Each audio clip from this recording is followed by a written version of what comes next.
Hello, I'm Wendy. Today I'm painting flowers in the landscape and it's a watercolour demonstration. I shall be including this little church in the landscape painting, and if you follow my channel you know that I have painted it before and from this viewpoint.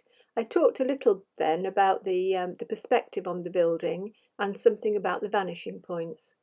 This time, however, we'll be looking at this little church from the front. And this is the photograph that I'll be working from.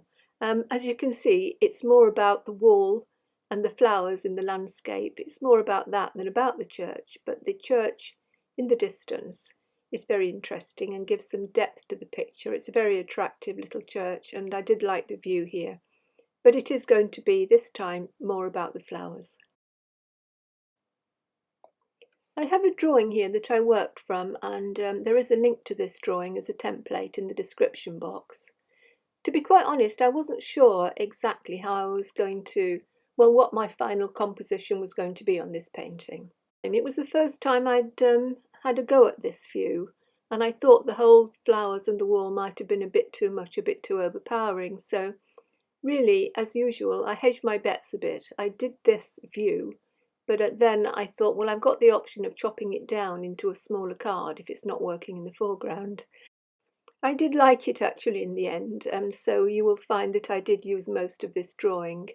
But a little bit later on in the video, I will show you some options on cropping some of your pictures, and if things don't work out exactly as you wanted, then don't be too disappointed. Have a good look at them and see if you can do some cropping.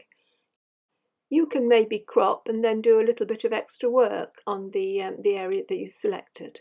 I do that quite a lot of the time, and if you follow my channel you will know that, and quite often I do paint a lot bigger or put more into a picture, and then I decide at the end which little bit I'm going to use. I think it can take the pressure off and you can be a little bit freer and more experimental with your work. I love the colours in this photograph and I thought they were very natural, lovely landscape colours, and I wanted to try and replicate them as well as I could. So we had, I put this very pale light grey in the background, and in this case I mixed very dilute indigo with a little bit of Payne's grey, and I thought that sort of did the job. I would say mix it very, very pale because you really want that sky to be very light. This is looking a little bit dark, but it did dry a lot lighter. If you remember, watercolour will dry back about 40%. I find it easier to put on a flat wash if I turn the picture upside down. You'll see, I usually do that. It is easier. You can work more carefully around the building and then let the paint flow down.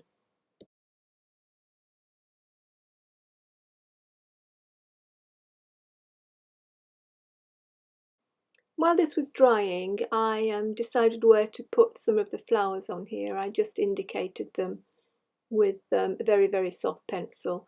My pencil lines are looking a bit heavy in this picture, but that's so that you can see the drawing, particularly that hill.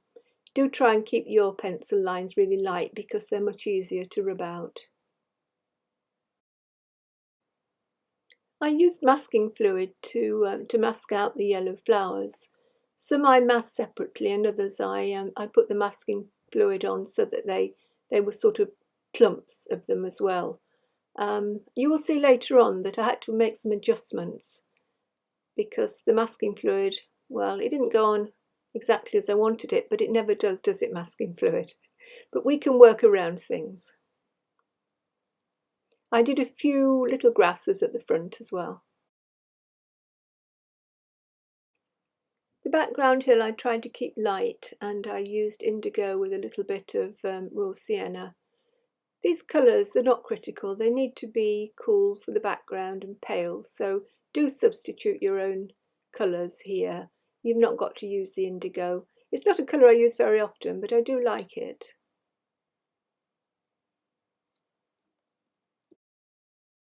It was a small painting this, it was only about 7 by 6 inches, and you'll see that I actually held it up while I painted it. This was because it was quite detailed in places and it was a small picture and my camera is above me, and so I couldn't bend over my head would be in the way, so I had to lift up the painting. That's why you see it like that. The roof now, again, you see, I had to be very careful with this. And again, this was indigo with some Payne's grey in it.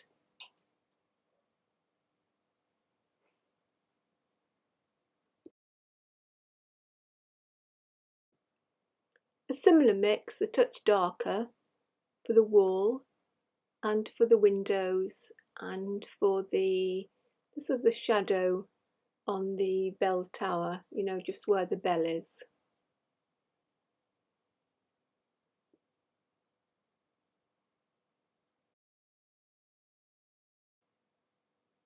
This was quite a tight, as usual, quite a tight little painting of the building.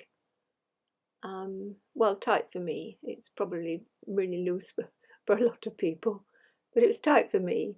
But for the foreground, that's going to be painted very differently with all the flowers. But I did take some care with this.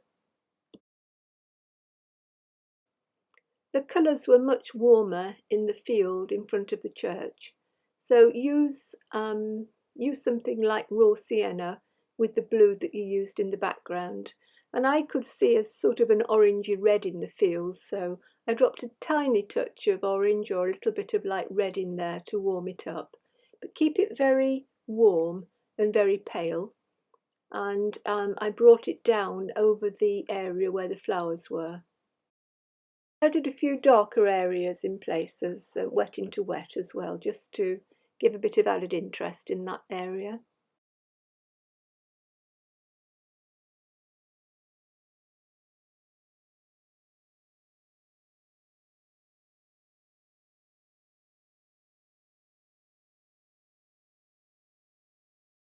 At this stage, I had a little think about the final composition, and as you can see, there were lots of possibilities. It could have worked as a little card with very little sky. It could have been more of a portrait. It could be horizontal. So this is what I was meaning by not deciding on your final composition until possibly nearer the end of your painting sometimes. While the foreground field was drying, then I took that opportunity to put some shadow on the church just to finish the church off.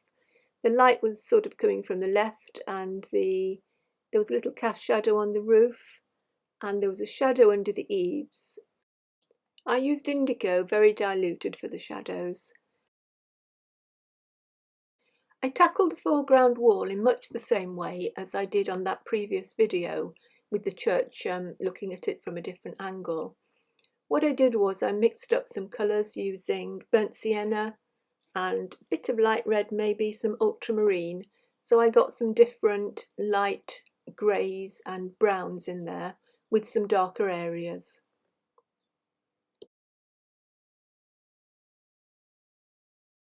Don't be afraid to mix some really dark paint here, and if you find that it's not going to look quite dark enough, after looking at my last painting, which had some very dark tones in there, I did use the dark green that I put around the flowers to actually darken some areas of this wall. So do your best in dropping some nice darks in there. I had some card ready, as you can see up there on the left hand side, and those little bits of card, you'll see what I'm going to do is I'm going to drag them through the paint to make the bricks in the wall. So you do need a fair amount of paint on here.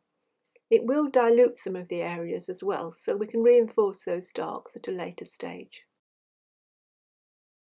You could use something like a cut-up plastic credit card for doing this sort of work, and also maybe the side of a palette knife.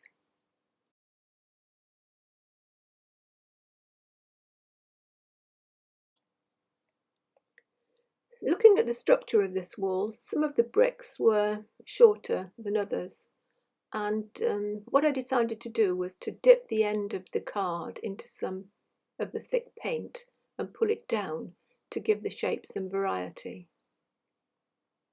I think that worked quite well, actually. It always makes such a difference rubbing out the pencil lines on a painting like this. Because the flowers were masked out, it meant I could be very free in putting the foliage and the grasses on top of the wall there. Use the blue that you used in the background to mix your greens with a little bit of yellow and some raw sienna. You can make them darker by adding some of the earth colour, something like a burnt sienna, and vary the tones.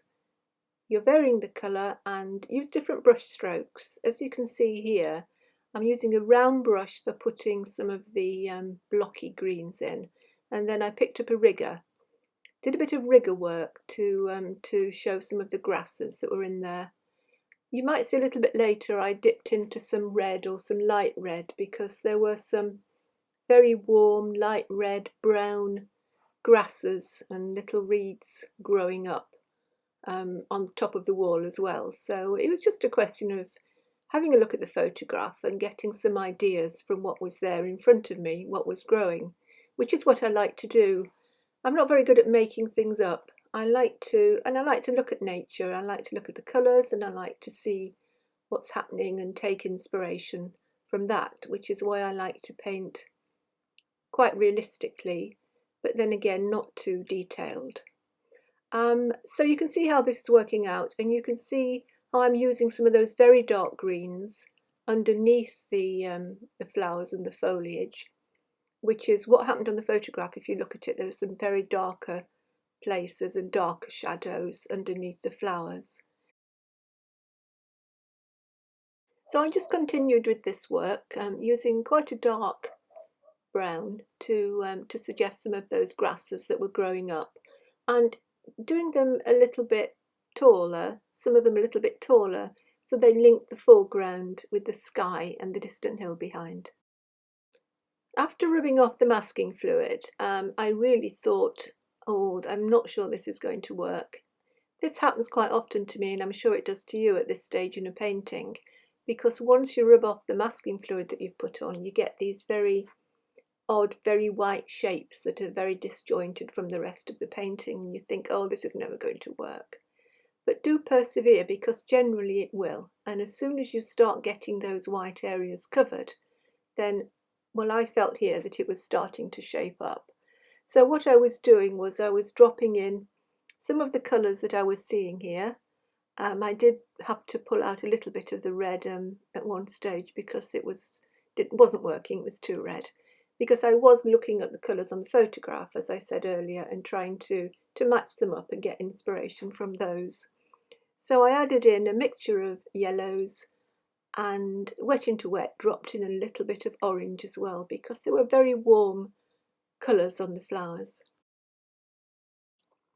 I added a little bit of very light green to the foreground grasses, and I wasn't sure whether to do any more on there, but I decided in the end just to leave them as they were.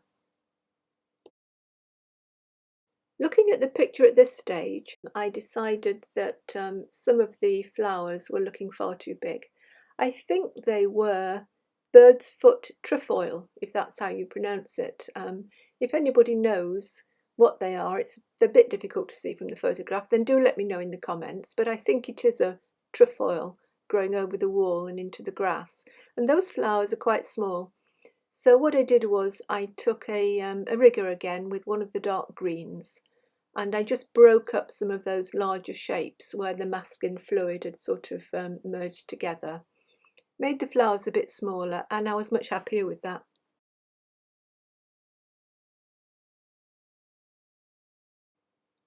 I used the same dark green to strengthen some of the colour underneath the flowers in the wall, adding a bit more foliage, darker leaves, shadows underneath the flowers, and using some thin lines with the rigger maybe in one or two places to separate the bricks.